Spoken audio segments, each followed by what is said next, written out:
What's going on, guys, and welcome to the live stream. Today we're taking a look at how to talk to your physical therapist. So, if you're watching this live stream or you're watching this video later, after it's been recorded, likely something has happened that has caused you to need to talk to a physical therapist, and that is unfortunate. However, I want to give you a guide as a physical therapist of the things that if you were coming into my clinic or my office and wanting to talk to me, and you're like, hey, I'm a little bit nervous, I'm a little bit anxious. I've never really been in a doctor's office before, let alone a physical therapist's office. Most physical therapists, by the way, are doctors. How do I talk to you? What do you need to know? What do you want to know? Is there a guide up front of what I should be talking to you about? I say this because as a PT, a lot of the patients that come into my clinic, they'll come in and it is a 20-minute diatribe that connects things going all the way back to the time that they're 5 years old, all the way to recently seeing their nephew and them stubbing their toe, and it has nothing to do with their shoulder or neck pain. So, this is going to be a little bit of a guide on how I, being a physical therapist, would talk to another physical therapist if I was having any pain or any issues. So, let's start with the upfront. What is your physical therapist going to want to know? They're going to want to know when the pain started. The very first thing I'm going to want to know is, when did your pain start? Now, if it started a long time ago and you don't remember exactly when or exactly how, that's fine. Just be honest and say, hey, you know what? I don't remember when this started. Um, if you can put a round number on it, that really helps. So if you can say, hey, I know it really started about 2.5 years ago at a flag football event, that's really helpful. If you can pin it to something related to the gym or a sporting event, pickleball is a huge contributor right now to injuries, for example. You're on the pickleball court, you took a step, it felt kind of funny, didn't feel right, but 2 days later, the pains came on. Anything along those lines is going to be really helpful when it comes to the physical therapist being able to understand the possible, what we call mechanism of injury, which is how you got hurt. So, was there an event? Did it come on slowly? We call this insidious. What does this mean? It means no, there's really no event, but for the last 3 months, my shoulder's really been getting worse and worse and worse and worse. Um, that is important to know. Um, a lot of the times, what you'll see here, and here's the sort of things I want you to jog your memory with. Yeah, it was 20 years since I went back to the gym, so I went back to the gym and tried to lift just as I could back when I was 18. Okay, that's something that physical therapists can want to know. Hey, recently in my running program, I've upped the volume quite a bit. I went from running 10 miles a week to running 20 miles a week. That's something the therapists want to know. Sprinting. I went from sprinting and only doing, I don't know, 10 100-meter sprints as part of my sprinting workout to doing double the volume. It's things like that that sound common sense right now in this live stream that you need to be thinking about when you go and see the therapist or before you even go and see the therapist, because that's the sort of thing that the therapist is going to want to know. Of course, if you had an acute injury like you pulled your back or your back gave out on you, that's something that you're going to acutely know and you're able to point to. But all these are things that I want you to think to jog your memory of. When did you get hurt? If you can remember, was there an event? Did it come on slowly? And if you don't know, that's fine. Just tell them that you don't know. Pain. How much does it hurt? A lot of the time, what you need is some sort of scale. So therapists tend to be really interested in scales, physical therapists especially. We want to have a scale from 0 to 10. 0 is no pain at all. 10 is the worst pain in your whole life that you're having sitting there when you're in front of us in the clinic.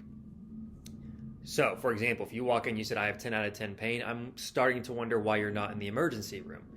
If you walk and you say, have a 6 out of 10 pain, it was 10 out of 10 a week ago, but it does get down to a 0, that has literally told me everything that I need to know right there. It's a really good example of, hey, it's a 6 now, it can get up to a 10, but that was a few weeks ago, now it's down to a 6, and it can get down to a 0 if I'm sitting here doing nothing just like this. Here's a really good example. Right now, sitting here, my left pec minor is flaring up a little bit. It's giving me about maybe 1 or 2, just because I worked out today. The most that it gets up to is a 2, and a lot of times it's 0. I don't even notice it. And that's been going on for about 2.5 years. That will tell somebody everything they need to know. So that's why I like to say right now and at its worst. So if you were my patient and we were talking to each other, I'd say, hey, what's your pain right now? What is your pain at its worst? Does it ever get down to a 0? Yes or no. And that tells me everything that I need to know about your pain levels right there. Also, under this, I didn't write it here, but you can give a description of the pain. That's really helpful. Is it stabbing? Is it aching? Is it burning, numbness, tingling? All of those are really helpful descriptors that let us know. Numbness and tingling is another huge one that if you're having at all, you should let your physical therapist know. If you're having numbness and tingling, that's a sign that other things are going on, usually, of course, involving the nerves. Really big and important. When it happened, we kind of already covered that. If you can really pinpoint down to when it happened, that's amazing and that's really helpful. What makes it hurt more? One of the most important questions that you can answer. What makes it hurt more? Oh, reaching overhead. Oh, kicking a soccer ball. Jumping up and down. Breathing in, breathing out. Anything that you can think of that causes the pain to increase, that's what a physical therapist is going to need to know. With athletes, this tends to be really easy because it's like, hey, I was throwing the softball underhand and that really, really hurt. Or, hey, I'm a pitcher and throwing after pitching is a lot of pain. That's important to know. Things that make it hurt less, very important. Things that typically I would want to know as a therapist. Are you taking any sort of medication? Are you taking what we call NSAIDs, Tylenol, acetaminophen, which is acetaminophen, ibuprofen? Are you taking any sort of medication, painkillers that maybe a doctor gave you? Because that can help mask some of the pain. And it also might tell us a little bit what's going on. If you're given a muscle relaxant, for example, that's important to know. If you're already taking pain medication for something else like arthritis, that's something important to know. So what makes it hurt less too? Icing, heat, massage, stretching, walking, you name it. If you know there's something that's working to make the pain better, that's something the therapist needs to know and will want to know. Is the pain changing since it started? We call this the slope. And here's what I mean by that. Yeah, about 2 months ago, my shoulder was really hurting. It was like 7 out of 10 pain. It was pretty bad. And, actually since that time, it's kind of gotten a little bit better. Maybe it's about like a 5 out of 10 now instead of a 7. That's the sort of language that the therapist is going to be looking for. Better, worse, the same since it started. If it's better, awesome. It means that it's probably something that's slowly improving, and that the physical therapist is going to be there to help speed up the process, make it more efficient, make it quicker. Is it something that's getting worse? That's really important now. Yeah, no, it's worse, and now it's like kind of spread, and it's a whole new area. That's something that the therapist needs to know. The same. It hasn't changed. I don't know. It hasn't changed. Add the caveat in there that, it's better. Here's a good example that you're really going to need to know. Yeah, my shoulder's been hurting for the last 2 months. It's a 7 out of 10, now it's down to 5 out of 10. But I completely stopped all exercises. Like, I don't go to the gym anymore. I don't throw recreationally with my kid. I don't throw a baseball or a football or nothing like that.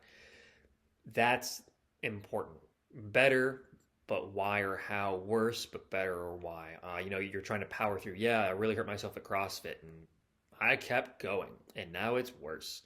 Or it's the same, and I've done exactly everything that I did before, and it's the same, unchanged. Previous level of function, really helpful.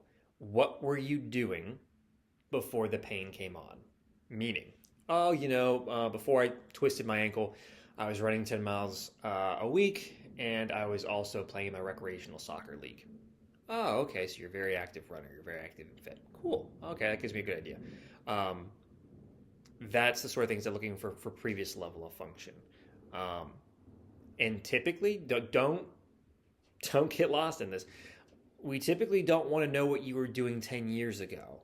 Like, it's nice that 10 years ago you were probably the star quarterback of your high school team, or you were a cheerleader, or you did yoga, or X, Y, or Z. That's not what we're looking for. We're not looking for the history of like 20 years ago, you were the track star, unless you continue to run and do marathon training. We're really looking at like maybe for the last year, what have you been doing? That's what we're looking for. And this is where the narratives can go quite crazy. Overwhelming your physical therapist with a lot of information when it's like, well, now that you mentioned it, I was able to run the sub 5 minute mile 20 years ago. And last week, I was able to walk for 5 minutes before I was so short of breath I had to sit down. That's the part where you're just going to start overwhelming your physical therapist. You want to keep it simple. You want to tell them, hey, here's a snapshot of my life for the last year. Don't overwhelm them with information talking about all the things that you used to be able to do, or that your sister Kim can do that you think you recently did. Keep it really simple. Hey, the only exercise I get is walking around the mall because it's wintertime and I don't want to slip and fall and bust my hip because I'm old. Hey, I was trying to play recreationally with the boys and I'm just not there. So I did try to go out in the field for like 5 minutes, got so short of breath, didn't really lead to anything. At that point, if you're bringing something up to me and you're saying, yeah, I tried this, but it didn't contribute to my mechanism of injury, but this is my level of fitness, I'm starting to wonder why you're bringing up, because anything that you've tried for 5 minutes, I'm not really interested in. If you did a 1 minute yoga class, not interested in it. If you did 45 minutes of yoga and you sprained your shoulder, that's what I'm interested in. And if you were able to do 45 minutes of yoga 3 times a week before that with no issue, but now this suddenly happened, that's what I'm looking for previous level of activity or function. And then moving on, current level of function. What are the things that you're currently able to do? So, I really hurt my shoulder, but I am able to change the light bulb. I hurt my shoulder, but I'm still playing pickleball. I hurt my shoulder, but I'm still able to play tennis. I'm still able to throw the baseball. I'm still able to pick up and carry my kit. I'm still able to carry my book bag. That's what we're looking for when it comes to current level of function.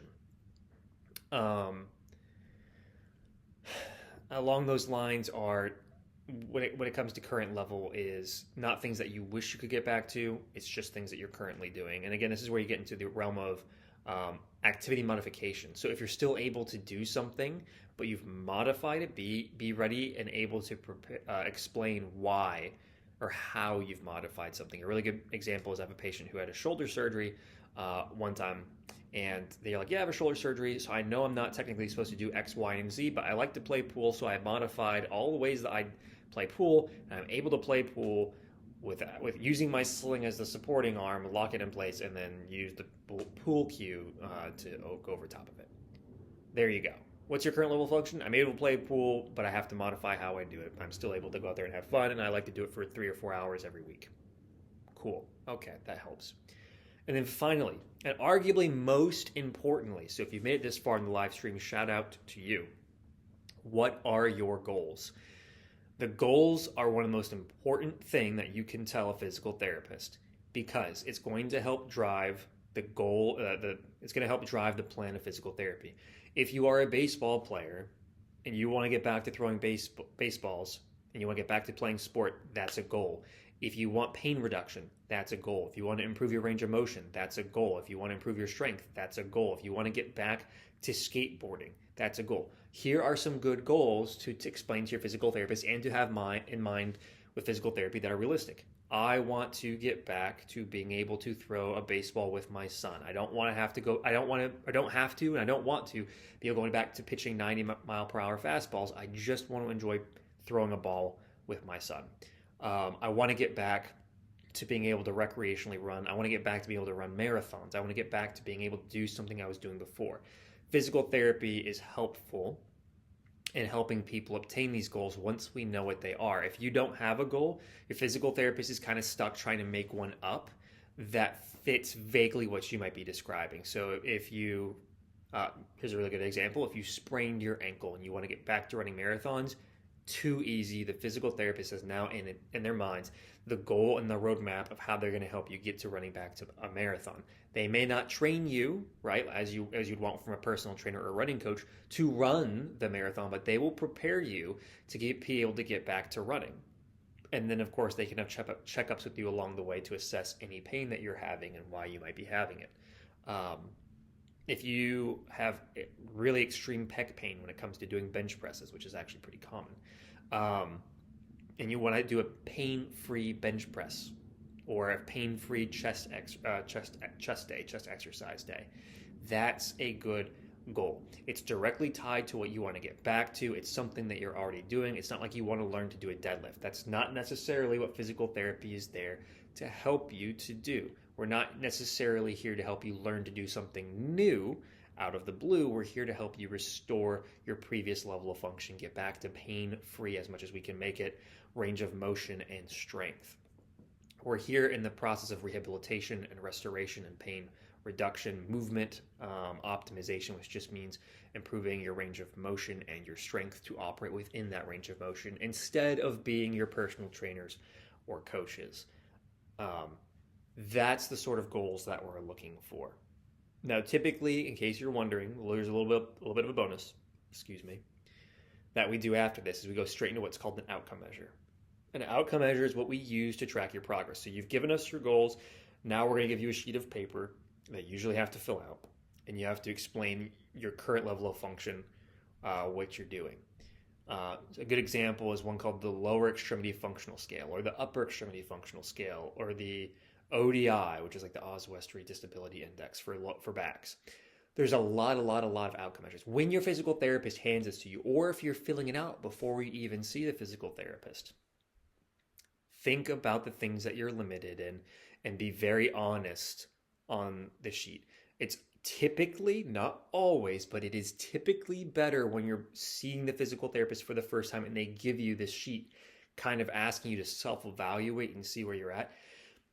Not always, but typically, it's typically better for you to be able to be super honest and transparent. And if you're not sure, you can always err on the side of caution, leave it unmarked and ask the physical therapist and say, hey, I don't really understand what it means by this. And typically, this outcome measure is always about what you're limited in, meaning what issue you have that's limiting you, right? So, for example, if I was limited in putting my pants on because of shortness of breath or inability to stand because I get dizzy and I get vertigo for the first 30 seconds, I'm not going to evaluate myself based on the vertigo saying, oh, yeah, no, if I stand up and I have to try and put my pants on within 30 seconds, I get vertigo and almost pass out. I'm going to evaluate myself based on, hey, my knee and my hip are really painful and really messed up. I don't have good range of motion. How does that impact me putting on my pants? There's a really big tendency for a lot of people when they do this to think about, hey, I'm already limited in this activity due to other reasons, which are important, but they're not really what the questionnaire is trying to ask you about. It's trying to ask you about what the issue you're coming in to see the physical therapist, that is what limits you. So if you have really bad shoulder pain and you can't really rotate and twist your shoulder and you're trying to put a shirt on, the physical therapist isn't really going to care that you have a really hard time putting shirts on because, again, you stand up and you get lightheaded. The question they might ask you is, okay, well, what if you did it sitting down? Oh, well, no, I can't do it if I'm sitting down because my shoulder hurts too bad and I don't have the range of motion. That's the sort of mindset you need to be when you be in when you're going to see a physical therapist. I see a lot of the time patients come in and they're like, hey, I'm going to tell you my entire life story and every single limitation that I have, every single problem that I have, and you just need to know about it. Even though we're talking about the shoulder, you need to know about my ankle and my pinky toe that broke when I was 5 years old. That's not what the outcome measure is for, and that's not even necessarily what the physical therapist is there for. Unfortunately, we're limited on time. So when you come in, we're looking at maybe 30 to 45 minutes, if you're lucky, up to an hour of one-on-one time with the physical therapist to talk about the specific issue of what you're coming in for. And another caveat before I go, if you're coming in with multiple issues, let's say it's your right shoulder and your left hip, be prepared to explain to the physical therapist which one you care more about than the other. Typically, not always, but typically the physical therapist will look at you and say, okay, well, if your right shoulder and your left knee are both issues, which one hurts more and which one do you want to tackle more? Which one bothers you more throughout the day? Because physical therapy is not really good all the time at tackling both at the same time.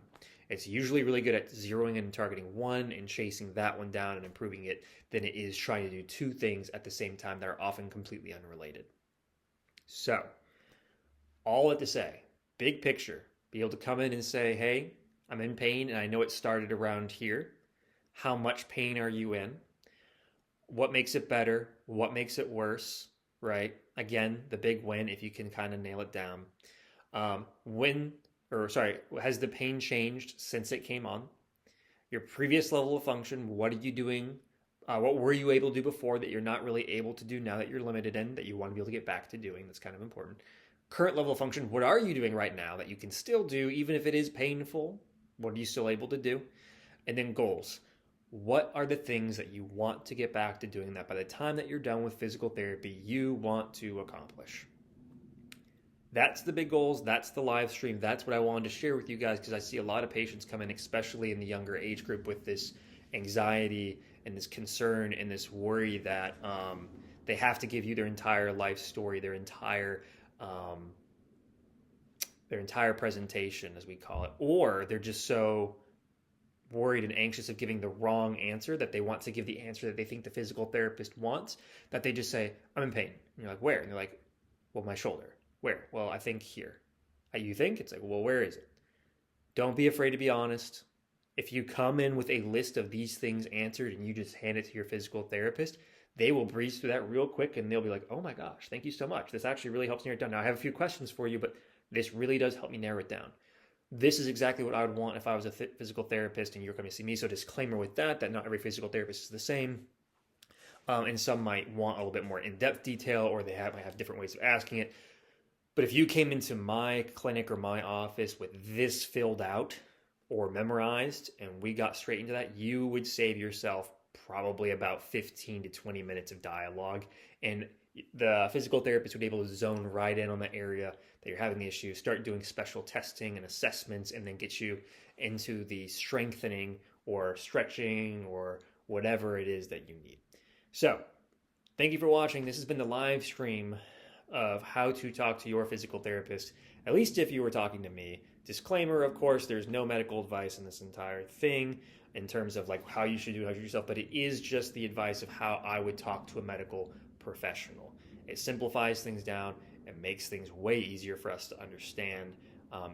It's just streamlining the process of the conversation. So again, no medical advice, just a simple guide of how I wish patients were coming in to talk to me and how I think you can streamline the conversation with your physical therapist. Thank you all for watching. Please don't forget to like, subscribe, and comment. Also, check out the website. There's an app coming soon, so full of exercises that I've pre-recorded that you've probably already seen here on Rumble. So thank you guys for watching. Shout out to all my patrons. You guys are awesome for helping make this possible. And I will catch you guys all in the next live stream and or video.